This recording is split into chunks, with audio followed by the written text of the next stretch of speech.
Dave's been working on a presentation that, let's call it a test drive. And he's going to be looking for comments back from each of you concerning the content and what have you.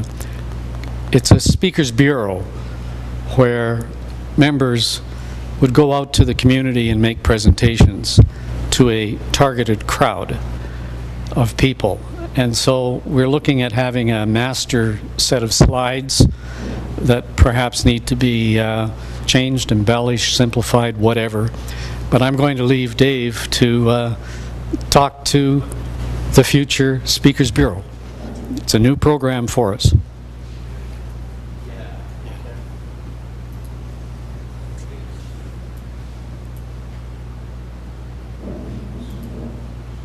I'm a former teacher, and those three words there, awareness to understanding and action, I see that as a continuum. And I see probably a lot of what we do here at Prostate Calgary as creating awareness. And I'm hoping, though, that we move along that continuum so that as you come to repeated meetings and you read the Digital Examiner and the wealth of information that Stuart passes out, that we move you along that continuum to a point whereby you could talk about a topic in prostate cancer at some length, and that I would consider that you have an understanding. The next point in the continuum then is to move us to action. In other words, how does that understanding change what you do? And that's an important criteria. I mentioned I'm a former biology teacher, and I've had a couple of brushes with greatness, and this is a few of them. This man is Francis Crick, as the slide says, and he was the Nobel laureate in physiology in 1962. And the reason I picked him is because as a biology teacher, this is one of two men who figured out what the structure of DNA is, which of course, as you know, plays an important part in our heredity. I had him captive in my car while I drove him to our annual conference for an hour and a half. And that was a real treat that I know many science teachers don't get. What I really wanted to ask him, and I was too polite and too young to do that, I wanted to ask him and say, you shared this Nobel Prize with James Watson and Maurice Wilkins, who had a significant role in figuring out the structure of DNA, but you omitted Rosalind Franklin. And of course, if you look at the date, 1962, they did their work in 1953. And there's been some discussion as to why Rosalind's X-ray crystallography was omitted, which was an important part of his work. What's this got to do with prostate cancer? The answer is absolutely nothing. This is the other fellow I had a brush with, and again it was another request to take this fellow back to the airport. This is Linus Pauling. I don't know if that name rings a bell. I know Stuart has intimate knowledge of his work in chemistry, because he's the one that figured out that the secondary role of the amino acid sequence in protein biology. He's a double Nobel laureate. He was very active in the late 50s and the 60s in working on nuclear disarmament, and was awarded the Peace Prize in 1962.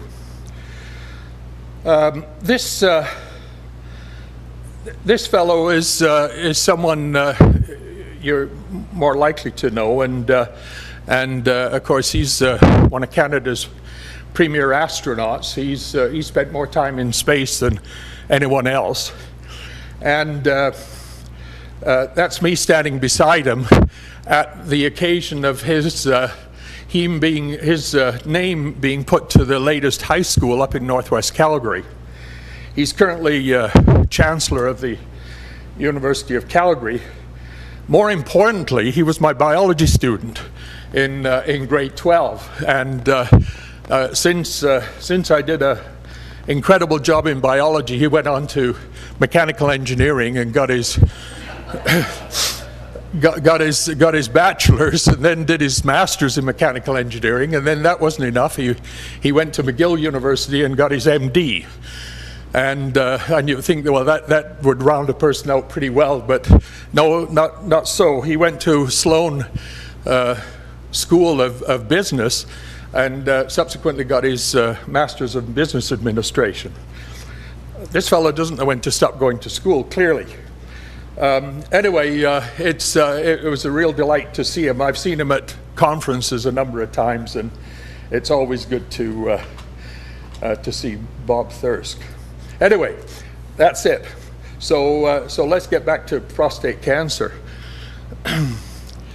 A lot of these slides Stuart's gone over, so I'm not going to dwell on them. But obviously, you can get information about Prostate Calgary from a number of sources, including the Digital Examiner, but certainly from our internet links. There we are. That's the part of Rogue's Gallery. Education, support, and advocacy are the key points. We have monthly meetings, a peer-to-peer discussion, and the various subgroups of active surveillance warriors and wives and caregivers. What I'm not showing you on these slides is that in the notes I've got a fair description for whoever presents this as to what they might use as cheat sort of supplemental notes to help them with the presentation.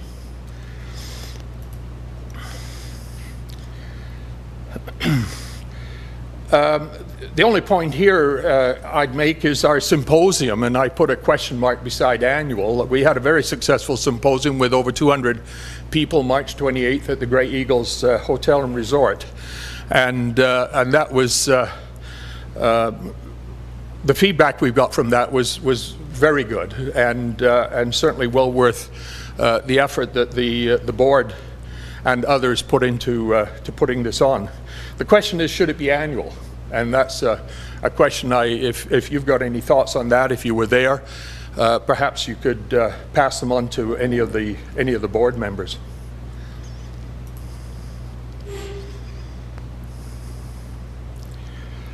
The fine print Stuart goes over, and all I've done is try to reduce it a little bit. But anyway, basically is that we encourage discussion about treatment, but of course any advice should be you should seek your healthcare professional, of course, before you act on any particular advice. I have the good fortune to go to a meeting of the Alberta Prostate Cancer Research Initiative in Canmore last fall, and John Lewis, who was at our symposium, mentioned, and I thought it's worth noting, that Alberta is really well supported when it comes to prostate cancer and cancer generally, but just focusing now on prostate cancer. And the reason being is because of the affiliations of these particular groups. And we're very fortunate. The Prostate Cancer Center, of course, has 2 vans that do PSA testing, and those, to my knowledge, are the only ones in North America. And so that harks well to the philanthropic support, but also I think the perseverance of the urologists and group like ours to help support the whole aspect of PSA testing. Some of the facts, and I apologize for those of you at the back who are going to have difficulty reading this, but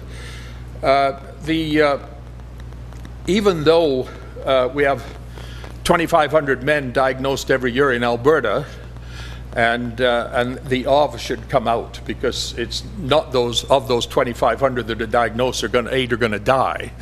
It's ones that have been diagnosed before, so I need to remove that.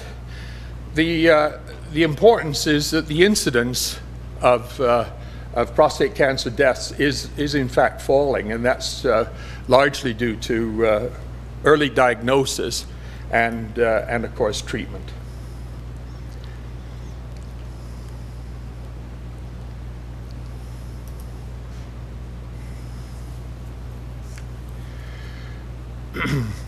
It's second after skin cancer, and in most references you look at of skin cancer, they talk about two kinds, as the melanoma skin cancers, and there's a non-melanoma skin cancers, and the melanoma ones are largely due to that 33%. Important one is that survival rates are improving, and as I mentioned, early detection has reduced the mortality, largely due to PSA and digital rectal exam testing. The 5-year survival rates, I've just put this in just to show you where prostate falls in the 4 top types of cancer that we see.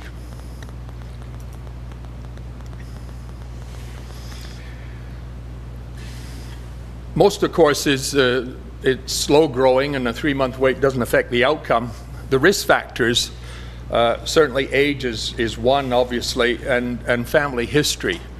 And so if there's any takeaway message from tonight or that I would give to any group to which this presentation goes is 2 things. Is 1, know your family history, and 2, know your PSA.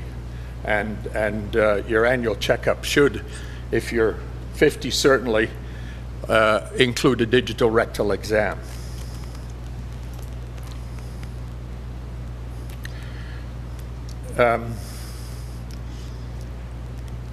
Where is it located? And so this is, of course, all nothing new to us, but might be to a group that we make this presentation to.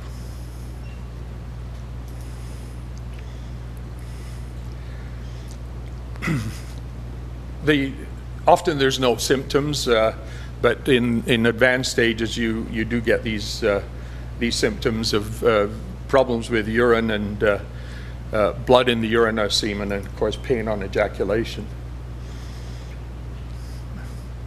PSA is a free test, of course, in Alberta, the digital rectal exam, and then depending on what the outcome of those are, is whether or not there's a transrectal ultrasound and subsequent biopsy.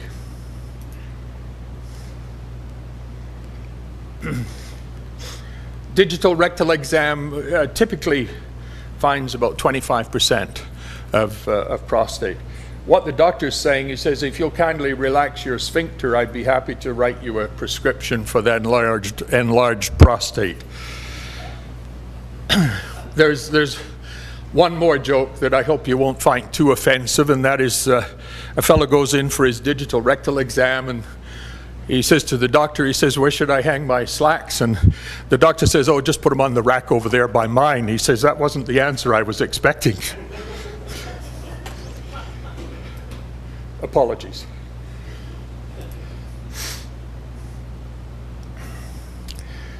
The cancer cells, of course, are wayward cells, if you like. They've had a change in their genes to remove the control of their reproduction, and so they have a tendency to grow abnormally or grow unchecked.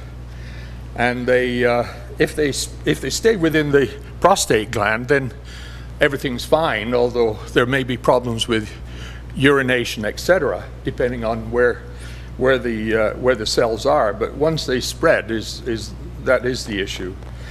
What is the concerns or the reasons for this is that testosterone, the male hormone, is one of the factors that from puberty men produce testosterone, and from there to 40 to 50 years of exposure, the prostate sometimes has cells that will become cancerous.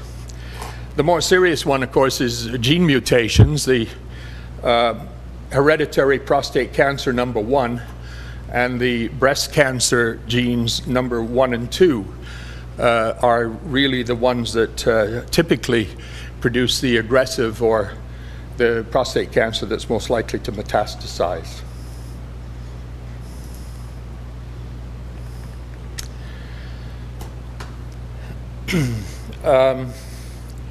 If some have had radical prostatectomy and the PSA starts to return, what's the reason for that? Well, the reason is that there's a cell that got out of the prostate gland either before or after, well, not after likely, but certainly before, or perhaps even during biopsy. And that cell sort of wanders around the body, either in the bloodstream or in the lymphatic vessels, and tries to find a place where it can get established. If the immune system takes care of it, then that's fine. But if it doesn't, then we do have a situation known as metastasis, in which case the cancer is now spreading.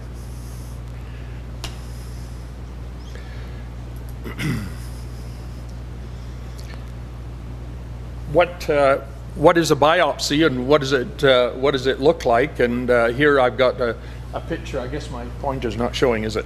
But anyway, number 1 showing you a cancer within the prostate gland. That's not unlike mine. Mine was about 25% cancerous when mine was discovered with a digital rectal exam, and then my PSA should have been up to 4.5, came in at 7.5.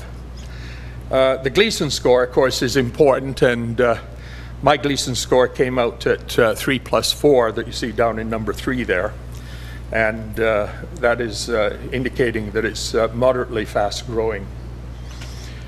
The important thing to be aware of with PSA, and this is what I tell men that come to the man van, is one, to certainly know your number, but also to have the test done regularly. At age 40, the recommendation is every 5 years until you get to 50, and then the recommendation is every year.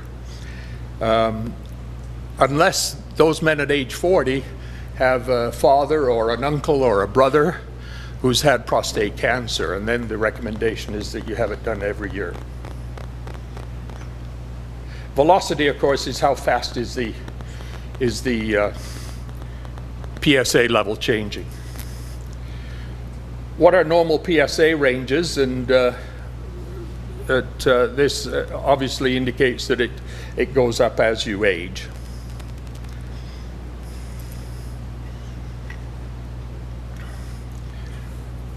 I've mentioned this before, that the recommendation is have a PSA done at age 40, and then if normal, every 5 years until age 50, and then every year after that, after 50.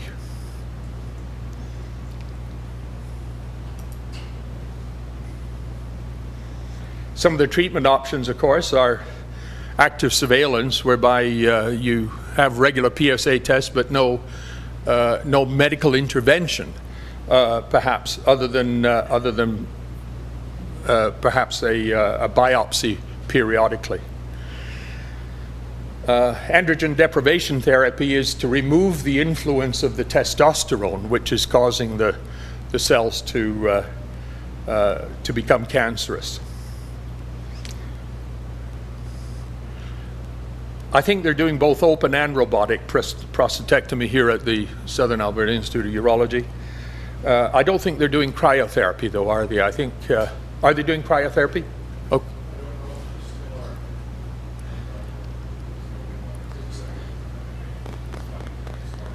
Okay. And then radiation is, the point being is that regardless of the treatment, there's no treatment that doesn't have some side effects. All of them have side effects. Some, of course, may be easier to manage than others, but all of them are treatable. Yeah? Yeah, there is cryosurgery. There is. Okay. Thank you. What to do after treatment? Well, of course, PSA every 6 months is the recommendation, and then 5 years, for 5 years, and then once a year after that. Digital rectal exam, of course, if the prostate has not been removed. I remember going to my doctor and she says, well, that's nice, isn't it? We don't have to do those anymore. Anyway. Urinary control and erectile function, of course, well, typically urinary control is, it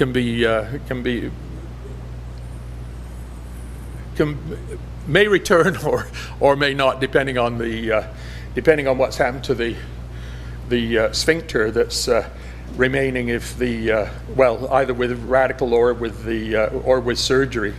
Erectile function can take up to, well, months, even up to years to return.